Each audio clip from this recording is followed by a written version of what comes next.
Bismillah, alhamdulillah, wa salatu wa salam ala rasulillah wa ala alihi wa sahbihi wa man wala.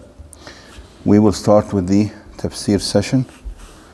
If you can get the laptop to start here for us. We are still discussing Surah Al-Baqarah. Actually, we started with the first ayah, Alif Lam Mim, yesterday. But I forgot to mention the virtues of Surah Al-Baqarah. Because there are a few hadith that discuss the importance of Surah Al-Baqarah and its virtue. I'll mention a couple. There's a hadith that says that the last two verses of Surah Al-Baqarah, whoever recites them at night, they are sufficient for that person. From آمن الرسول بما أنزل إليه من ربه والمؤمنون كل آمن بالله. Those ayat, لله ما في السماوات وما في الأرض وإن تبدوا ما في أنفسكم أو تخفوه يحاسبكم به الله, till the end of the surah. كفتاه means they are sufficient as a protection for that person at night, or sufficient as a source of reward for that person, that he has also remembered Allah that night and did not go all night heedless. So they are important. We always forget to do that, but we should try to remember to recite just two ayat, the last two verses of Surah Al-Baqarah. May Allah help us and remind us to recite them at night as you sleep, just before you sleep.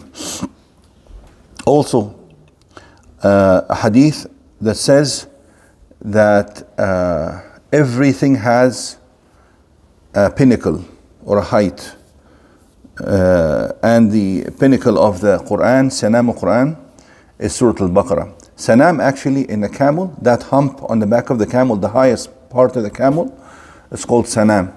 And Prophet ﷺ said that Surah Al-Baqarah is the highest elevation of the Quran. It's a magnificent surah, drawing attention to this surah. Also, it is mentioned in multiple ahadith that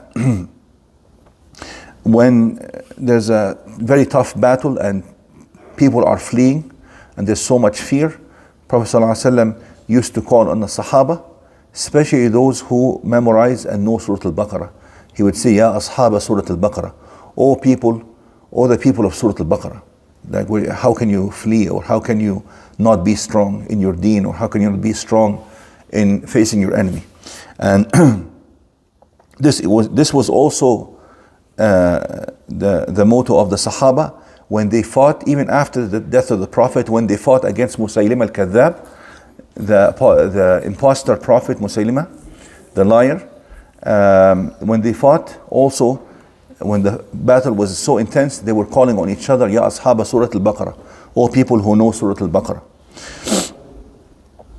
And it is mentioned in another hadith that لا تجعلوا بيوتكم مقابر, do not make your houses like graves. The shaitan runs away and flees from the house in which Surah Al-Baqarah is recited. So calling us to recite Quran, and especially Surah Al-Baqarah as well in the house. It is mentioned that من قرأها في بيته نهارا لم يدخله الشيطان ثلاث ليال. If someone recites Surah Al-Baqarah in his house in a day, for 3 nights the shaitan cannot come near this house.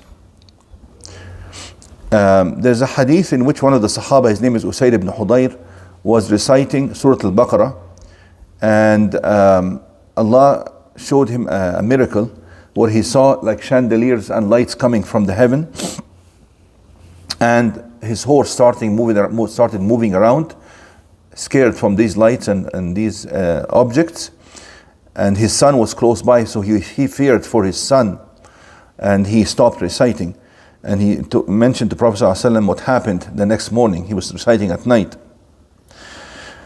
Prophet ﷺ said to him, أتدري ما ذاك? Do you know what that was? قال لا يا رسول الله. He says, no, I do not know. قال تلك الملائكة دنت لصوتك. Those are the angels, they came close to listen to your recitation. ولو قرأت لأصبحت تنظر الناس إليها لا تتوارى منهم. He says, if you continue to recite till the morning, then the people would have been able actually to see this sign as well. Now, in a narration, he said, "Ama innaka law madayta la ra'ayta al-ajaib." He says, if you had continued, you would have seen wonders. If you would have seen wonders. One time, Prophet ﷺ wanted to send an envoy or a mission, and he wanted to assign a leader. Today we'll just talk about the virtues of Surah Al-Baqarah. So I wanted to assign a leader for them. So he used to ask them, how much do you know of the Quran? How much do you know of the Quran? So that was the criterion for choosing the Amir. So, and then one of them, he was one of the youngest ones, he says, I know Surah Al-Baqarah. Prophet ﷺ was quite surprised. He says, Ama'ak Surah Al-Baqarah? Do you really know Surah Al-Baqarah? Memorization, of course, and understanding. قال نعم. قال اذهب فأنت أميرهم. He says, go, you will be the leader. Although he was younger than the rest. Finally, there's a famous hadith. اقرأوا القرآن, recite the Quran, فإنه يأتي يوم القيامة شفيعا لأصحابه. Quran will come on the day of judgment as an intercessor for those who recite the Quran. اقرأوا الزهراوين, recite the true illuminating surahs. I mean that they are the guidance and the nur, the hidayah and the light they give, and the shine is beyond other surahs. And he said those are Surah Al-Baqarah and Al Imran. اقرأوا الزهراوين. It comes from Zahra. Zahra means the bright one, the shiny one. Okay? And then he says that they will come on the day of judgment as if they are two clouds or a group of birds. يحاجان عن صاحبهما, arguing and making intercession for the person who knew them and recited them, and of course acted by them. Different levels, of course.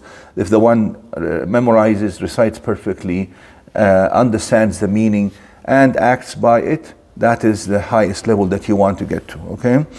يتلونه حق تلاوته, according to the Quran, الذين آتيناهم الكتاب يتلونه حق تلاوته. يتلونه حق تلاوته means they recite it as it should be recited. But يتلونه actually means they follow the recitation with action. This is what it means. It comes from tala. Tala means something that comes after. So what should come after reading the commandments? Action. Now, and then he says, فَإِنَّ أَخْذَهَا بَرَكَةً. Whoever grasps Surah Al-Baqarah, he will have blessing, barakah. تَرْكُهَا حَسْرًا. Whoever misses on grasping, understanding, learning, memorizing, acting by Surah Al-Baqarah, he will regret that. تَرْكُهَا حَسْرًا. وَلَا تَسْتَطِيعُهَا الْبَطَلَةَ.